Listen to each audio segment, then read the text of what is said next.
In the city of Cyprus in 300 BC, there lived a very wealthy trader called Zeno. While on a voyage from Phoenicia to Piraeus, his boat sank, along with all of his cargo. Because of that single event, an event that was entirely out of Zeno's or anyone's control, this very wealthy man suddenly became poor in an instant. Imagine you were Zeno. How would you react to your entire life's work getting flushed down the drain by the sheer force of nature? What is the proper reaction? Would you be angry, sad? Would you feel life has cheated you? For most of us, these would all be normal reactions, but not for Zeno, the father of Stoicism. One small change lasts an eternity, and one small reframing of your mindset can cascade into larger and more impactful changes later down the line. The core of Stoicism is the very definition of acceptance and indifference. Zeno created and taught Stoicism. According to Zeno, although we don't have much control over what happens to us, we do have control of how it affects us, and we must use this control to great effect, rather than crying over spilled milk, or in this case, drowned goods. Zeno focused on maintaining his composure over the situation, remaining calm and neutral, despite his predicament. Today, people inadvertently view Stoics as people who cannot be broken, people who don't often linger to the emotional extremes, going through things like fits of rage or bouts of anxiety. But the original idea behind Stoicism was much more than that. Rather than just a way to describe people who are unemotional, Stoicism was a way to view, describe, and understand the world. It was a way of life.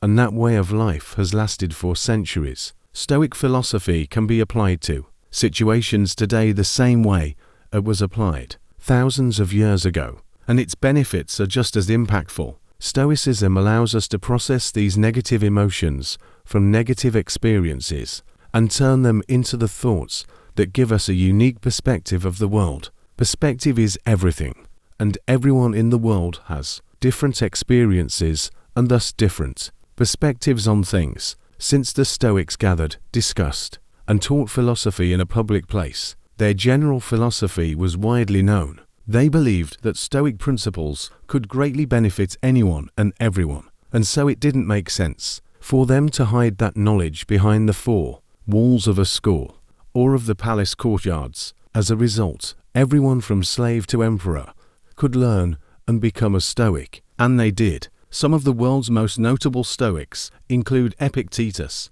which translates to acquired, as he was once owned as a slave, Seneca, who was a well-renowned statesman, and Marcus Aurelius, a Roman emperor, and one of the most powerful men to have ever lived. The early Stoics practiced what they preached, avoiding all forms of segregation and leading the fight against inequality. They even invented the word cosmopolitan, which literally means citizen of the world.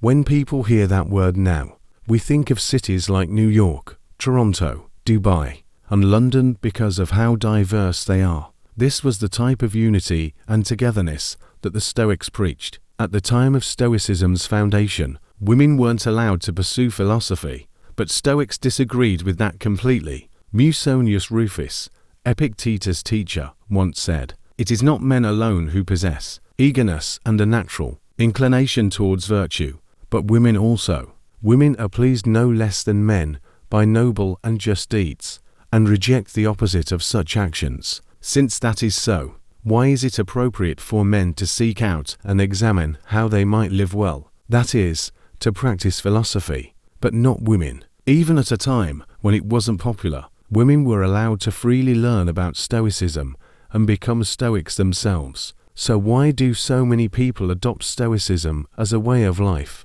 In a world full of unexpected turns of events, our emotions can tend to get in the way of things. In reality, we don't really get sad because bad things happen to us. We get sad because unexpected bad things happen to us. Rain is a good thing. It helps to water our plants, provides water for livestock, and keeps the temperature cool and humid.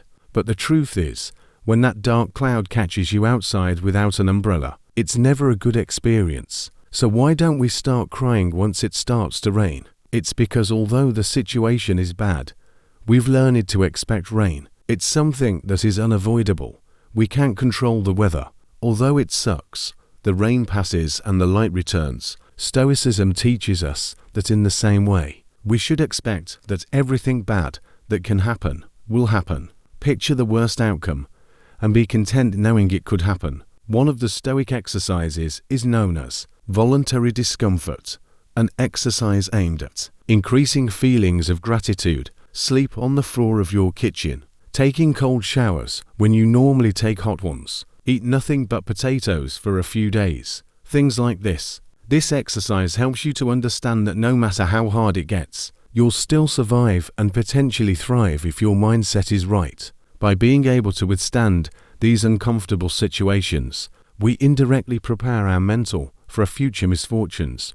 With the current state of the world where advertisements are constantly shoved down our throats, we're made to believe that if we don't have the next best thing, look a certain way, or make a certain amount of money, that we will never be happy. This message is important now more than ever. We enter the world not knowing much of anything. We grow up being taught things at home, in school, and by observing the world for ourselves. The thing is, a lot of times, all three of these sources of knowledge teach us in different ways. The question is, do we need to internalize all of this knowledge? If we do, we could unknowingly be setting unrealistic expectations for our lives, leaving us ultimately disappointed and unsatisfied in the end. That's no way to live. We should instead focus on improving ourselves, for ourselves. We should do things for ourselves, and only for that reason.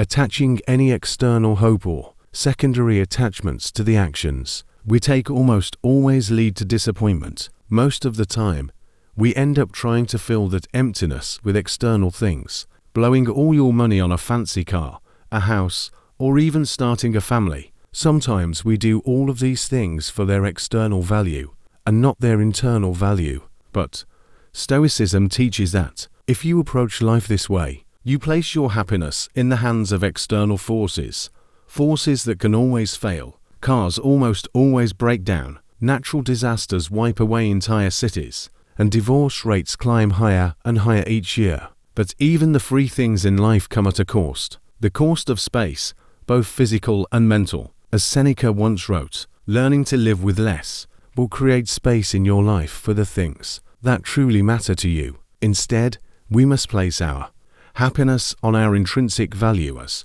humans and on nothing we have or can physically acquire.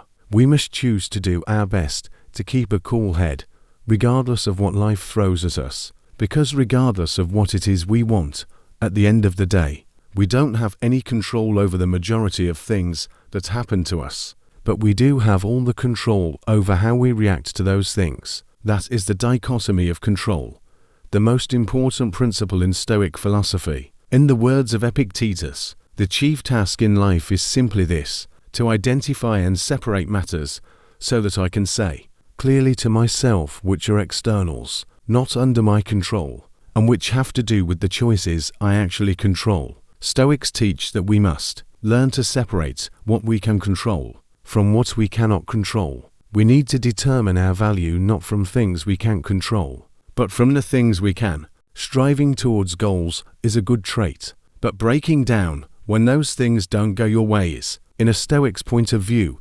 useless. Making YouTube videos is, well, a lot easier than being a Roman emperor, but it can still prove to be challenging sometimes. First, you must form your idea, which takes forever. Then research that idea. Scrap it because it sucks. Start over.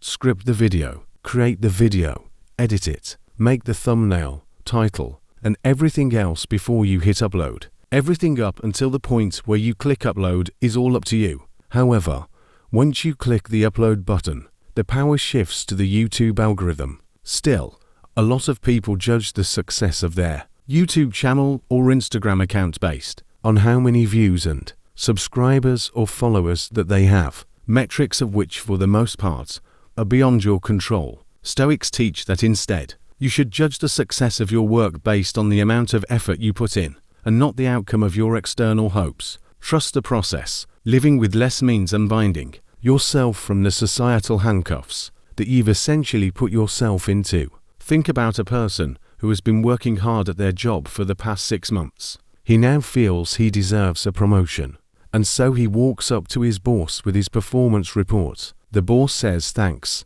doesn't grant him the promotion, and he goes home thinking he must suck at his job. He doesn't consider that the boss might have simply woken up angry. Someone else might have been better qualified at that time.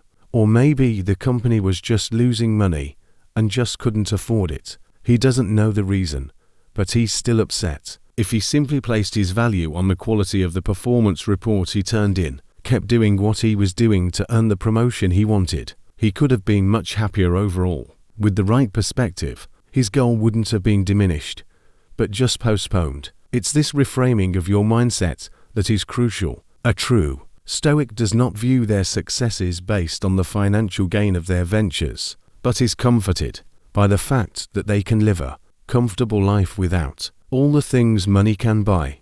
There are the 4 main virtues of Stoicism: wisdom, courage, temperance, and justice. Wisdom is being able to separate between what is internal and what is external, and the ability to choose our reaction to the things that happen to us. As Viktor Frankl said, between stimulus and response, there is a space. In that space is our power to choose our response. Courage, 2 words, persist and resist. Temperance, or moderation, is what I just did there, doing more with less, saying more with fewer words. While Jeff Bezos and Elon Musk are fighting at the top of Forbes' list, Stoics believe that the limit of wealth should simply be having what is essential, and then having what is enough. Justice is the most important of all the virtues. It instructs that no one should do harm to another because we were all born for each other, to do good to one another, and not to ourselves.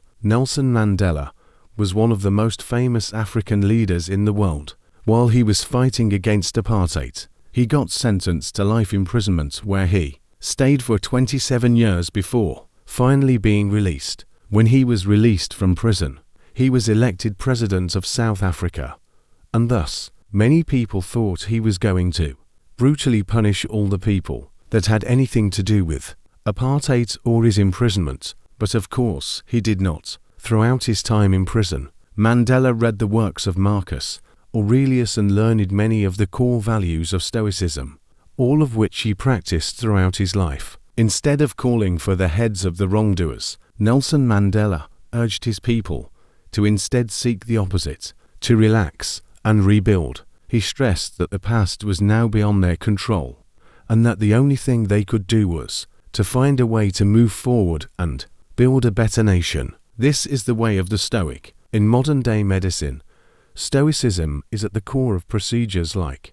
rational emotive behavioral therapy and logotherapy. REBT helps patients to identify negative thought patterns that might be causing emotional and behavioral issues. It allows you to challenge the reasoning behind all these negative thoughts with logic, and when you realize that many of them are unfounded, you can then replace them with more productive and healthier beliefs. Logotherapy, on the other hand, is based on the Stoic principle that humans are driven by purpose. Even in the darkest of situations, we can fill our lives with meaning and happiness by simply finding out what that purpose is. As many of us know though, this is easier said than done. It's a process, much like everything else. We have to rewire the way we think, out with the old, in with the new. To fix our problems with happiness, we must practice self-worth. By redirecting our definition of value to the things that we can control, we can stop getting fixated on the things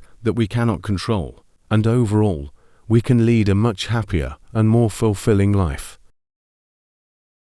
Stoicism helps us steer through past and present storms into calmer and more peaceful waters, and if our ship sinks and we all drown, we can take peace in the fact that we lived a good life, albeit not as long as we had hoped. Because remember, everything has an end.